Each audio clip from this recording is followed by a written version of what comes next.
Assalamualaikum warahmatullahi wabarakatuh. Kita sebenarnya akan melanjutkan studi lagi, di mana kita sudah membahas bagaimana melakukan kalkulasi pada beban pendinginan udara. Ini bisa diterapkan di bangunan darat maupun bangunan kapal ya. Jadi intinya adalah kita mengetahui beban panas dan kita akhirnya bisa tahu berapa beban udara yang harus disuplai ke dalam ruangan tersebut untuk bisa melakukan pengurnisan udara. Jadi urutannya teman-teman sudah bisa lihat di mode belajar kita, tipenya sudah, dan yang terpenting adalah pada saat teman-teman bisa memahami flowchart-nya ini. Nah, pada saat kita sudah bisa memahami flowchart ini, teman-teman akan bisa menemukan berapa kapasitas udara supply yang harus mengalir pada ruangan tersebut.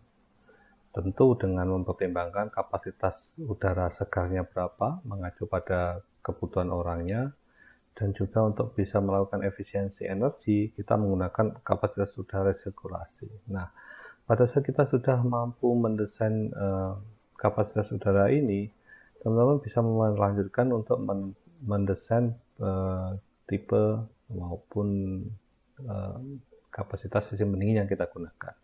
Tapi pada saat kita menginginkan melakukan kapasitas sirkulasi udara ini ataupun suplai udara ini, maka kita akan membutuhkan yang dinamakan ducting. Seperti apa ducting? Kita lihat seperti ini. Ini adalah ducting. Jadi ducting itu adalah saluran udara, di mana bentuknya bisa bentuk rektangular maupun bentuk seperti ini, sirkular. Nah, kapan kita menggunakan sirkular, kapan kita menggunakan bentuk rektangular sangat tergantung pada kebutuhan desain kita. Karena secara desain rektangular akan mudah difabrikasi dibanding sirkular. Kembali lagi ke sini. Nah, di sini nanti teman-teman akan step ini, teman-teman akan mendesain berapa dan bagaimana desain dari sistem ducting yang akan kita gunakan. Nah, ini kita lihat di bab berikutnya. Ini di bab 5 ini bab yang kita sudah lakukan kalkulasi, bahwa kita akhirnya bisa tahu berapa kapasitas udara yang harus mengalir ke dalam ruang ini. Jadi, secara kalkulasi teman-teman sudah bisa menghitung berapa panasnya. Nah, kita akan menentukan berapa ukuran ducting yang akan kita butuhkan di sini. Nah, itu adalah acuannya berdasarkan berapa volume suplai udara yang kita butuhkan. Nah, oke, setelah itu kita akan masuk ke bab ducting. Ini bab 7 tentang distribusi saluran udara. Ya, intinya apa? Intinya pada saat kita sudah melakukan kalkulasi awal dan mengetahui berapa kapasitas udara yang kita butuhkan, kita akan bisa menentukan berapa dimensi ducting yang akan kita butuhkan. Di bab ini saya terangkan secara overall saja, secara umum. Detail desainnya akan kita bahas dengan menggunakan ini pengenalan dari tipe ductingnya dan tipe-tipe fittingnya dan tipe yang kita gunakan, sistem yang kita gunakan, loop perimeter, radial, atau extended plenum. Ini kalian bisa baca sendiri. Tapi pada saat kita menentukan tipe yang sesuai, tapi ujungnya adalah bagaimana kita menentukan dimensi ducting yang akan kita butuhkan. Kita bisa menggunakan ini, standarnya ASRAE. Ini teman-teman sudah saya share di grup LMS. Nah, di situ kita akan bicara tentang di chapter 35 tentang duct design, di mana intinya adalah pada saat bicara tentang aliran, kita akan bicara tentang bagaimana rugi tekanan yang diakibatkan oleh aliran tersebut. Teman-teman akan bisa bicara lebih detail tuh. Nah, intinya adalah teman-teman sudah belajar di mekanika fluida. Saya yakin sudah lebih menguasai. Karena kita sebenarnya bicara tentang persamaan Bernoulli. Nah, di situ yang kita utamakan adalah berapa. Pada saat kita menentukan berapa tekanan, rugi tekanan yang terjadi. Nah, rugi tekanan di sini terjadi. Nah, kenapa penting rugi tekanan? Karena pada saat kita menentukan aliran fluida dalam sebuah penampang, intinya adalah bagaimana kita bisa menjamin aliran itu terjadi. Pada saat belajar mekanika fluida, mungkin bersama Bu Emi atau dosen yang lain, rekan pasti akan ujungnya adalah berapa kapasitas pompa, berapa head pompa yang Anda butuhkan untuk desain. Kenapa? Karena pada saat kita bicara head pompa, kita akan bisa menentukan berapa kapasitas dan spesifikasi dari pompa yang kita butuhkan untuk menjamin sistem itu bisa bekerja. Contohnya, Anda ingin mengalirkan air, tentu kalian akan berusaha untuk menjamin bagaimana aliran itu bisa terjadi dan sesuai spesifikasi yang Anda inginkan. Tentu Anda akhirnya ujungnya menentukan spek pompa yang Anda butuhkan. Spek pompa harus mendapatkan informasi head, atau sebenarnya adalah merupakan informasi tekanan. Nah, tekanan yang mana? Yaitu tekanan yang harus dibangkitkan pompa untuk bisa mengatasi rugi tekanan sepanjang penampang aliran. Salah satunya juga myolisis dan minolosis artinya. Nah, sama halnya di sini. Pada saat bicara tentang duct design, artinya pada saat duct design, kita itu menentukan berapa spesifikasi equipment yang kita butuhkan untuk bisa mengalirkan udara sesuai spek yang kita inginkan. Contohnya, pada saat Anda menginginkan mengalirkan udara sebesar 1000 liter per detik, maka Anda akan dengan penampang aliran diameternya misalkan 250 mm, tentu Anda akan berusaha mendapatkan informasi berapa spesifikasi blower yang Anda butuhkan. Karena ini yang dialirkan adalah udara, kita membutuhkan blower, ataupun kompresor pada nanti jika tekanan terlalu tinggi. Di situ akan Anda tentukan, Anda ingin dapatkan adalah blowernya itu memiliki kemampuan tekanan, membangkitkan tekanan berapa. Kenapa? Karena Anda harus menjamin bahwa pada saat Anda mendesain kebutuhan sistem pendingin itu 1000 liter per detik, artinya harus ada 1000 liter per detik udara dingin yang masuk ke dalam ruangan tersebut. Nah, artinya Anda harus mampu membangkitkan sistem tersebut dengan blower untuk menjamin aliran udara sebesar 1000 liter per detik. Dengan apa? Nah, pada saat udara mengalir pada sistem desain, yang terjadi adalah akan terjadi kerugian aliran sepanjang penampang aliran. Ini saya tunjukkan sekilas contohnya.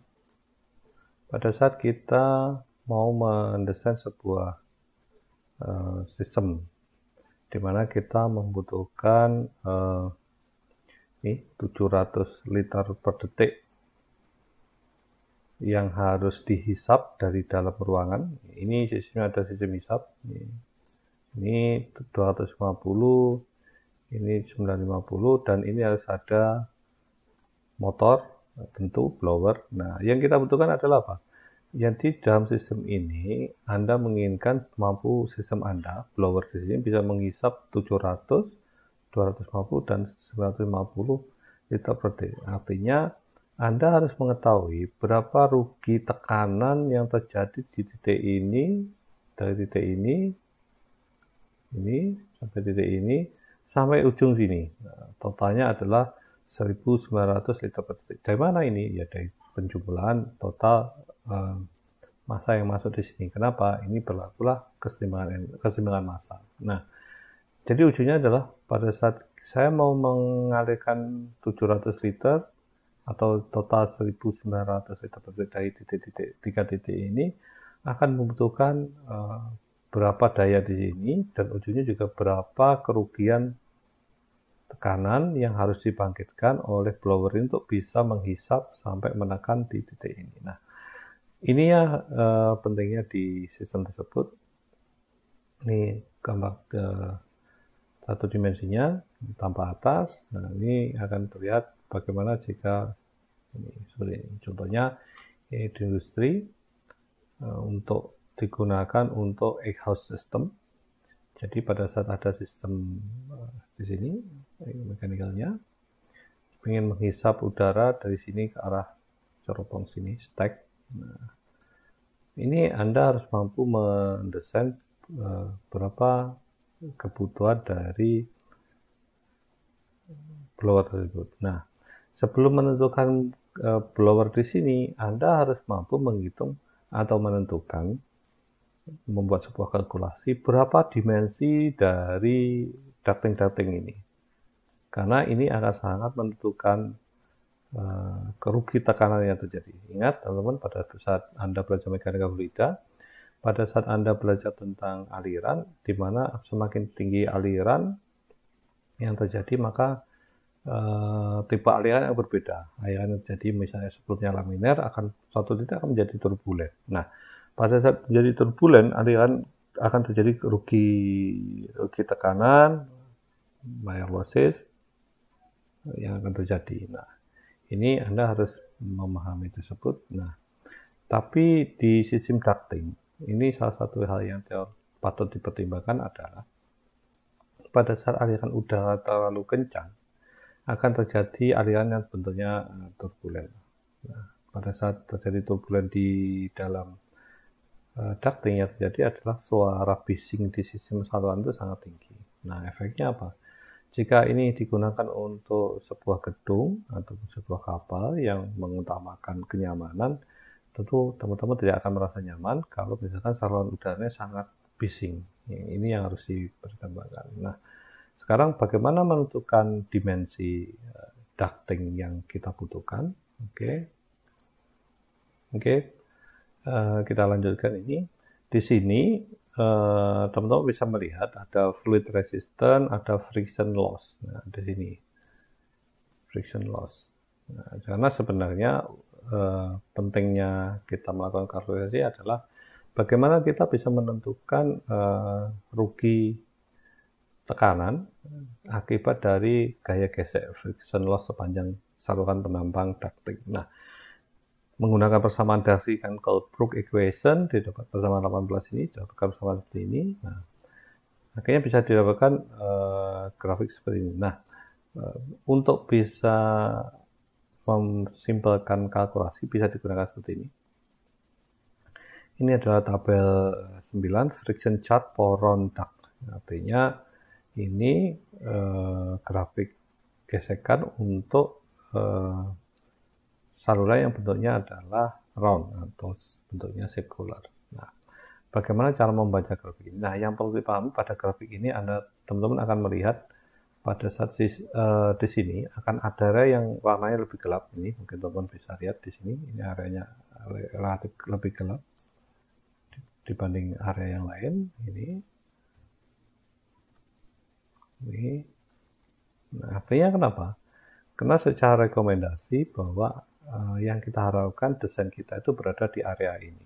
Nah, berikutnya akan ada di sini air quantity atau kuantitas air, kuantitas udara. Nah, air quantity ini akan ini mudah dikenali teman-teman. Dia lihat satuannya liter per detik, artinya kapasitas udara yang mengalir tiap detiknya.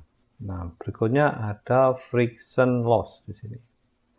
Apa dimaksud friction loss? Kita lihat aja satuannya. PA per meter artinya Pascal per meter. Jadi ini menunjukkan friction pada saat nilainya adalah 10, artinya per meter dari sistem aliran tersebut akan bisa menurunkan tekanan sebesar 10 Pascal. Jadi per meter panjang sistem ducting. Nah, bagaimana parameter yang lain? Contohnya di sini akan ada parameter velocity. Ini adalah velocity. Velocity artinya di sini kecepatan adalah 90, 80, 70, semakin ke bawah semakin turun. Ini sampai ini ada 1,2. Nah, bagaimana yang sebelah sini? Ini adalah yang dimaksud duct diameter, yaitu adalah diameter ductingnya. Di sini ada 4000 sampai hanya 50 mm meter. Nah, apa kegunaan area ini? Jadi secara rekomendasi, area ini area yang direkomendasikan untuk aliran dalam ducting, kecepatan aliran dalam ducting. Kenapa? Ingat tadi pada saat aliran udara dalam ducting sangat cepat, yang terjadi adalah akan terjadi pola aliran yang turbulen, yang tabrakan-tabrakan, bukannya nabrak antar partikel dari udara tersebut, juga akan menabrak dinding dari ducting. Akibatnya akan terjadi vibrasi ataupun suara yang sangat bising. Akibatnya tidak akan nyaman. Nah, bagaimana menentukannya? Seperti ini contohnya. Misalkan kita ingin sebuah desain membutuhkan kapasitas udara yang harus dialirkan adalah misalkan ini 500 liter per detik. Maka kita bisa tarik garis ke sana, tegak ke sana. Nah, yang terjadi apa? Secara rekomendasi, maka teman-teman bisa menggunakan ukuran ducting ini ukuran ducting pertama, yaitu ini. Dia akan berpotongan dengan sikuler sebesar 315 mili. Artinya di desain tersebut teman-teman bisa menggunakan ducting ukuran 315. Nah, kecepatan aliran dalam ducting tersebut akan mencapai 6 meter per detik. Nah, ini akan memberikan kemampuan desain lebih aman, tidak akan terjadi kebisingan secara teoritis yang didesain. Nah, bagaimana kalau Anda merasa kalau 315 mungkin terlalu besar? Anda bisa naik lagi ke ukuran berikutnya ini, ukuran dimensi ducting ukuran 250. Tapi konsekuensinya adalah teman-teman akan memiliki kecepatan udara sebesar 10 meter per detik di situ. Nah, konsekuensi lain adalah dia akan hampir mendekati garis ini batas yang tidak direkomendasikan. Tentu kemungkinan terjadinya kebisikan mungkin bisa terjadi karena penampangnya lebih kecil, otomatis kecepatan makin tinggi. Nah, tapi secara ekonomis ini akan lebih murah. Kenapa? Karena dia hanya membutuhkan dimensi sebesar 250. Nah, bagaimana kalau misalkan Anda secara desainer yang sangat mempertimbangkan kenyamanan? Nah, Anda bisa menggunakan ini di sini. Ducting ukuran 400. Nah, ukuran ducting 400 akibatnya apa? Anda hanya menggunakan kecepatan 4 meter per detik. Tentu sangat pelan. Secara tekanan memang akan kecil, tapi secara dimensi ducting akan sangat besar. Nah, akibatnya secara ekonomis pasti akan lebih mahal. Ya, itu konsekuensi yang rekan-rekan akan hadapi. Nah, bagaimana nilai berikutnya? Oke, kita pada saat teman-teman memutuskan saya mau pakai ukuran 315 di sini. Pada saat 315 artinya Anda menggunakan ducting ukuran 315 dan pada saat ini ditarik ke arah sana, dia terletak antara 1 sama 2. Artinya sistem saluran Anda akan memberikan efek kerugian tekanan aliran yang mengakibatkan penurunan tekanan sebesar 1,5 Pascal per meter. Jadi Anda pada saat memiliki saluran misalkan 100 meter panjangnya, maka berapa rugi mayor losses sepanjang aliran tersebut? Ya tinggal 1,5 kali 100, artinya 150 Pascal. Nah, artinya seperti itu. Mungkin rekan-rekan mudah dipahami. Saya harapkan dengan penjelasan ini lebih mudah dipahami. Oke, terima kasih. Oke, kita lanjutkan lagi. Oke, pada saat seperti ini, rekan-rekan, pada saat Anda sudah memutuskan bahwa desain Anda membutuhkan ducting ukuran 315. Ini jika ductingnya ukuran bentuknya adalah round atau circular. Nah, bagaimana kalau Anda secara pertimbangan secara ekonomis maupun secara kemudahan fabrikasi, ducting yang lebih mudah digunakan adalah bentuknya adalah bentuk kotak. atau rectangular. Maka teman-teman bisa melihat konversinya seperti ini. Jadi 315 tadi saya coba cari di sini, ternyata angka yang paling mendekati adalah 314. Artinya apa? Jadi ini menunjukkan diameter ducting yang sepadan dengan tadi. Karena 315 tidak ada, adanya 314. Nah, yang mendekati adalah 314, artinya pada saat saya tarik ke atas, nah, ini adalah posisi length of one side of rectangular, artinya sisi-sisinya. Sebelah sini adalah sisi yang lain, 300. Nah, artinya berapa dimensi ducting bentuk rectangular yang kita akan bisa butuhkan, Anda bisa melihat dari sisi ini. Artinya nilai A-nya adalah ini, nilai B-nya adalah tegaknya.